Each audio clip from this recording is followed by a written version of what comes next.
Okay, everybody, two states of being that do not serve you. The two states of being that cut off your intuition, throw you out of your flow, and really make it challenging to make decisions with a feeling of ease inside.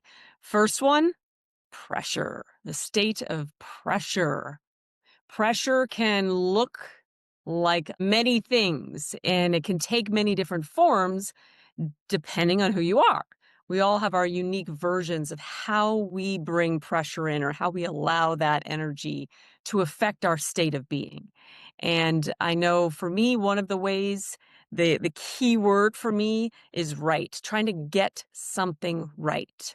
I can put myself under pressure when I'm in that space of trying to get it right, whether I'm trying to make the right decision or whether I'm trying to communicate something the right way. For example, if I'm sharing this message with you and in the back of my mind or in my energy, I feel like I've got to get it right to make an impact.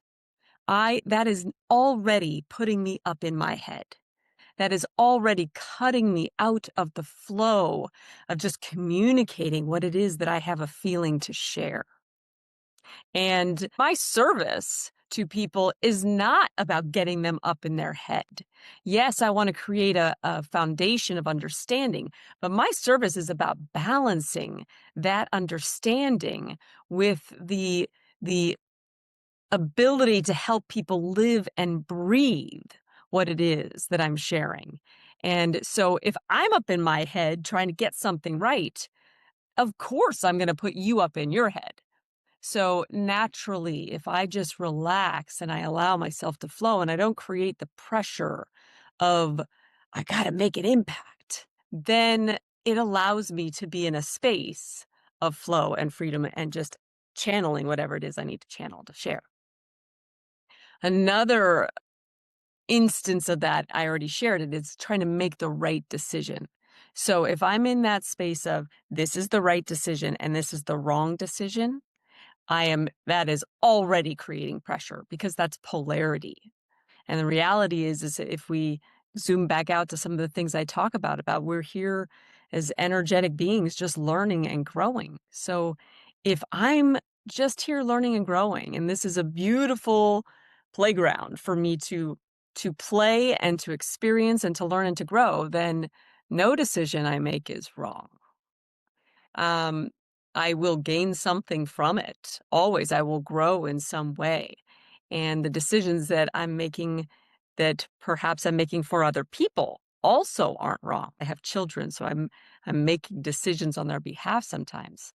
But if I'm in my relaxed state and I realize that no matter what, no matter what, not only is it all going to be okay, it's all going to be amazing because everything that I've learned through, I have grown through. So if I can be in that space, then there's no pressure. And now I don't have to get it right or wrong. I just need to tune into what do I have a feeling for? What am I sensing? What feels like the decision?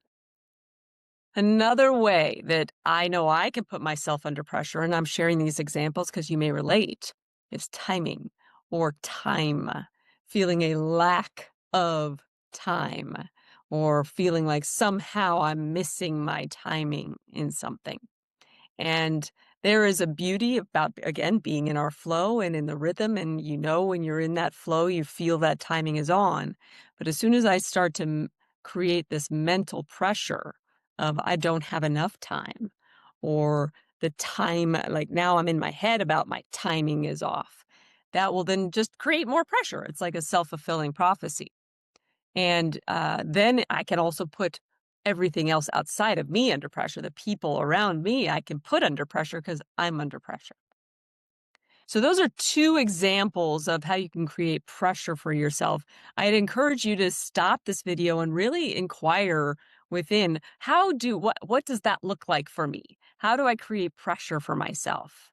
Because what I would say to follow up with this is some people will say to me, "Yeah, but Sondra, I operate well under pressure." And I would push back a little bit on that because I am one of those people, give me a good deadline and or give me a challenge, and I love to take that on. But there is a very, very distinct difference between that internalized pressure and feeling something as a challenge that you want to take on. And the difference is the feeling of it. So there's this line that is crystal clear between the two, but it can get fuzzy if you're not paying attention. It can get fuzzy because that awareness in that moment is not there of where does it suddenly shift from challenge and possibility and just having that kind of motivation to the internalized, the contraction. So the feeling, the difference is a difference between contraction, heaviness, and lightness and possibility. Pressure is a restricted feeling inside. And the more you're used to dealing with pressure, the more subtle that restriction may be. But if you start to slow things down just a little bit in your awareness and pay attention and be the observer of yourself while you're experiencing yourself, you'll be able to call yourself out on that quicker, sooner, before the pressure gets more and more and more and more intense. So the more aware we are, the further out we can pick up on that fact that we're under pressure, the easier it is to shift it. And we'll go into other videos on how we can do that, but this is just the point of this one is just to create some awareness. So the other one, number 2, is it can be a very subtle thing, because this one is disconnect. This feeling of being disconnected. And when we disconnect, a lot of times that is because we have created pressure. It's almost an escape mechanism. But regardless of where it stems from, when you're feeling that feeling of disconnect, that is a feeling where it can feel flat. Again, heaviness is there. There is a saying out there, I love it. It says, angels fly because they take themselves lightly. And that is 100% true in my perspective from my own experience, as well as my experience working with people, that lightness and heaviness are clear indicators of when your energy is on and when it's not, when it's serving you and when it's not. So back to that energy of disconnect. If you're feeling flat, if you're feeling apathetic, or if you're feeling that isolation energy, all of that is a sign that you're in that mode of disconnect, because there is a difference between apathy and lack of attachment to an outcome. You hear that a lot about you want to not be attached to the results. And that's really important, but that does not mean you don't care. Desire is there for a reason.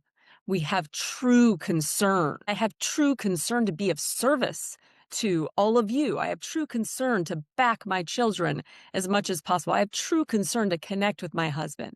All of that is true concern. So there's no apathy there. But there's also the balance of having, okay, now that I have that true concern, I know I have the desire. Now I let go of the attachment. So that's not the same thing, bringing it full circle, as disconnection. Because disconnection is created here. It is impossible for us to actually be disconnected from all that there is and all of the humans and the beings out there. It's impossible. But we can create that feeling for ourselves. And we create that inside our minds. We create that in what we choose to focus on. So those two states, pressure and disconnection, again, sometimes go right hand in hand. Those two states do not serve you. They cut you off your flow. They eliminate the ability to make really ease-filled decisions. And they certainly cut off your intuition. So if you can start to create a little bit of awareness for yourself on specifically, how do I put myself under pressure, or how do I accept pressure? And then also take a look, do I create a feeling of disconnection? Do I withdraw? Do I get into that place where I feel numb, That's disconnect. So identify that for yourselves, and then the moment you create some clarity and some identification there, and this may not be new awareness for you, but it's an opportunity for you to zoom in on it right now again to highlight and say, okay, here's what I'm going to focus on so that I can continue to make 2026 the best year yet. So, with that, I say Happy New Year's Eve, everybody. I hope you have an enjoyable one. I hope you have an intentional one. And looking forward to sharing more with you. If I can be of more service to any of you, please do let me know. You can check out my website, sondrakellogg.com. Please do reach out to me with any questions you have, any interest that you have. I am here to be of service and looking forward to seeing, connecting, communicating, and working with all of you in 2026.